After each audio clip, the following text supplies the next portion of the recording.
देखो, कल की क्लास में एक शब्द चल रहा था, संघवाद। कौन सा चल रहा था? संघवाद। एक बच्चों हमेशा बात समझना, पीछे जब भी शब्द वाद आए, कौन सा शब्द आए? वाद। तो वाद शब्द का मतलब है किसी थीम में हमें थोड़ा और ज्यादा इन्वॉल्व करने का प्रयास किया जा रहा है। जैसे शायद मैंने थोड़ा पहले बताया हो आपको, जातिवाद, क्षेत्रवाद, आतंकवाद, बहुत सारे वाद होते हैं। और वाद जब भी आता है, इंग्लिश में ऐसा शब्द आता है पीछे, ISM, इज्म, फेडरलिज्म, टेररिज्म, ठीक है, कास्टिज्म, नाम सुनो। ऐसे पीछे क्या आएगा? सेपरेटिज्म, अलगाववाद, मतलब नक्सलिज्म, पीछे ISM आएगा और उधर क्या आएगा? वाद।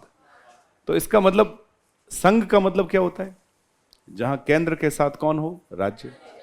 और संघ बनाने का मतलब यही है कि इनको मजबूत करना है। किनको मजबूत करना है? राज्यों। केंद्र तो मजबूत होता ही होता है, लेकिन किसको मजबूत करना है? राज्यों को। तो जहां राज्यों को मजबूत करने के लिए फोकस होता है उसे बोलते हैं संघवाद। जहां जाति को मजबूत करने के लिए जो फोकस होता है, जातिवाद। जहां क्षेत्र के ऊपर ज्यादा कट्टरता होती है, क्षेत्रवाद। जहां आतंक को ध्यान में रखते हुए काम किए जाते हैं, लोगों को डराने का काम किया जाता है, आतंकवाद। जहां कम्युनल होकर इंसान अपने रिलीजन की बात करता है, संप्रदायवाद। क्लियर है? वाद जब भी आए तो पीछे मतलब उस चीज पे काफी, जैसे संविधानवाद शब्द है, कौन सा? क्या मतलब? संविधान को सर्वोपरि मानने वाला सिद्धांत, यानी संविधान से हटकर इतर कुछ भी नहीं सोचना, जो भी सोचना सब कुछ संविधान। कोई कहे कि आपके लिए भगवत गीता क्या है? संविधान। कोई भी चीज बोलनी हो, सुननी हो, समझनी हो, उठनी हो, बैठने में, हर चीज में क्या आएगा? संविधान। तो क्या कहलाएगा? संविधानवाद। क्लियर है? जो भी टास्क करना है संविधान के अकॉर्डिंग करना है, तो उसे क्या बोलते हैं? संविधानवाद। समझ आ रही है? जैसे अपनी जाति को श्रेष्ठ मानते हुए अपनी जाति के प्रति गंभीरता का भाव और अन्य जातियों को हीन रखने की सोच क्या कहलाती है? जातिवाद। जिसमें एक की तरफ हम बहुत ज्यादा श्रेष्ठता के भाव में चले जाएंगे और दूसरी की तरफ हीनता के भाव में, दूसरे को अपने से हमेशा अलग मानेंगे।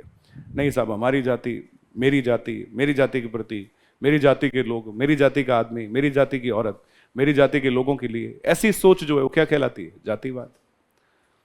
क्लियर है? तो इस तरह की अप्रोच यहां पर भी आती है, जिसे बोलते हैं संघवाद। और संघवाद में जब भी कोई काम होगा, किसके लिए होगा? राज्यों के लिए। सुनिए, अब संघवाद के कई उदाहरण हैं। एक होता है सहकारी संघवाद, इसको इंग्लिश में क्या बोलते हैं? फेडरलिज्म। क्या बोलते हैं? फेडरलिज्म। अब सुनिए, लगती कोई ठंड लगती है, बंद कर दो इसको, इसका मतलब एसी ठीक लगे हुए हैं, चलो। नहीं तो कभी कभी क्या होता है, कुछ कंपनियों के एसी ऐसे आते हैं पता ही नहीं चलता है कि एसी है या। बैठ जाओ, बैठ जाओ। अटेंशन में कमी आ रही है ना, ध्यान कहीं और जा रहा है। ठंड लगे, गर्मी लगे। अभी राहुल गांधी का भाषण सुना था? हाँ, सुनो। पता है राहुल गांधी का भाषण कौन सा वाला? आलू वाला नहीं बेटा, बारिश वाला। अभी कांग्रेस प्रचार कर रही है, देखो बारिश आ जाए, तूफान आ जाए, लेकिन हम नहीं हटेंगे, भारत जोड़ो यात्रा। कौन सी यात्रा? भारत। देखो, इतनी गंभीरता से एक व्यक्ति यात्रा कर रहा है, उसको मजाक में ले रहे हो। ठीक है, मतलब गंभीरता को गंभीरता मानो। खैर, अब इसको बोलते हैं फिस्कल फेडरलिज्म और इसको बोलते हैं कोऑपरेटिव फेडरलिज्म। देखो, मैं समझा रहा हूं, इससे समझ में आ जाएगा संघवाद क्या होता है। देखो, कभी भी शब्द पूछा जाए सहकारी क्या होता है, तो सहकारी का मतलब होता है एक सबके लिए और सब एक के लिए। एक सबके लिए और सब एक के लिए, ये भाव। जैसे क्लास में टीचर सभी स्टूडेंट्स के लिए और सभी स्टूडेंट्स मिलकर टीचर के लिए, तो हमारा बिहेवियर कैसा होगा? Cooperative behaviour. क्लियर है? इसको बोलते हैं सहकारिता। क्या बोलते हैं? सहकारिता का मतलब है मिलजुल कर एक साथ काम करने की भावना। क्या कहलाती है? सहकारिता। तो हमारे देश में ये आरोप लगता है केंद्र के ऊपर कि केंद्र राज्यों को कमजोर करता है। और केंद्र का जो एक आयोग था जो अभी खत्म हो गया, जिसका नाम था प्लानिंग कमीशन, योजना आयोग। क्या नाम था? योजना आयोग। जब भी देश में योजनाएं बनाता, लोगों का आरोप होता है उन योजनाओं में केंद्र को ज्यादा शक्तिशाली बनाया जाता है, राज्यों के लिए कुछ नहीं किया जाता। तो योजना आयोग के स्थान पर हमने एक आयोग बनाया जिसका नाम रखा NITI Aayog, national institution for transforming India. हम एक ऐसा भारत बनाना चाह रहे हो जो परिवर्तित होगा। ट्रांसफॉर्मिंग मतलब परिवर्तन भारत, ठीक है। तो उसके लिए हम क्या करेंगे, इस नारे पे बल देंगे, मतलब केंद्र सभी राज्यों के लिए और सभी राज्य मिलकर केंद्र के लिए। इसको हमने नाम दिया सहकारी संघवाद।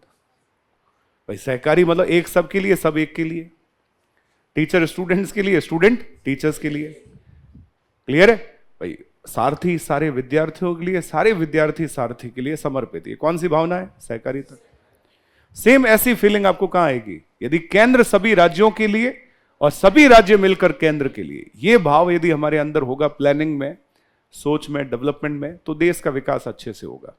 तो ये संघवाद का टाइप क्या कहलाया? सहकारी संघवाद, ठीक है। एक है राजकोषीय संघवाद, इसको वित्तीय संघवाद भी कहते हैं, फाइनेंशियल। केंद्र क्या करे, अपने हिस्से में से, अपने पैसे में से बहुत सारा पैसा आवश्यकता पड़ने पर किसको दे? राज्यों को। देखो, केंद्र पापा है और राज्य बच्चे हैं। केंद्र क्या है भाई? गार्जियन है। मेन कौन है? केंद्र। और राज्य सब मिलकर उसके बच्चे हैं। अब बच्चा यदि विकसित होगा तो पिताजी विकसित होंगे। बच्चे का विकास नहीं होगा, पिताजी का काहे का विकास होगा। तो जब भी पिताजी के पास एक्स्ट्रा पैसा आ रहा है, उनको लग रहा है चलो कोई बात नहीं, इसमें से बहुत सारा हिस्सा मैं किसको डिवाइड कर दूं? पुत्रों को या पुत्रियों को, आजकल दोनों का नाम लेना जरूरी है। तो इसका मतलब इसको हम क्या नाम देंगे? राजकोषीय संघवाद। क्या नाम देंगे? फिस्कल। फिस्कल मतलब फाइनेंशियल। यानी अभी बीच में ऐसा था, केंद्र के पास जो टैक्सेशन से पैसा आता था, बहुत सारा टैक्सेशन का पैसा, तो केंद्र के पास मान लो 100 रुपए आए, तो केंद्र 100 रुपए में से राज्यों को 32 रुपए देता था। लेकिन अभी एक फाइनेंस कमीशन आया, 14th फाइनेंस कमीशन। कौन सा आया? 14वां वित्त आयोग। उसने कहा राज्यों का हिस्सा 32 से 42% होना चाहिए, तो उसने 42% की सलाह दी। तो केंद्र ने इमीडिएट इस सलाह को मान लिया कि कोई बात नहीं। आज तक कभी भी 12वें 13वें वित्त आयोग ने सलाह दी होगी तो 30 से 33.5 किया होगा, 33.5 से 32 किया होगा, लेकिन 32 से 42 मतलब अपने पैसे में से सीधा 10% किसको और दे देना? राज्यों को। ये बहुत बड़ा डिसीजन था। जैसे 14th फाइनेंस कमीशन ने केंद्र की गवर्नमेंट को ये एडवाइस दी, लग रहा था कि ये सलाह नहीं मानी जाएगी, लेकिन केंद्र ने इमीडिएट मान लिया। और केंद्र ने साफ तौर पे कह दिया कि हम बिना राज्यों के कुछ भी नहीं है, और यदि राज्यों को हिस्सा चाहिए, राज्यों को ज्यादा पैसा चाहिए, तो हम राज्यों को पैसा देंगे। पूरे देश का विकास तब तक संभव नहीं है जब तक राज्यों का विकास नहीं होगा।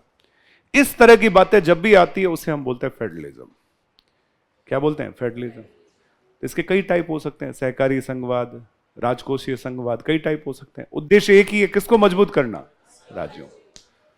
तो ये थीम जो है वो क्या कहलाती है? संघवाद। क्लियर है?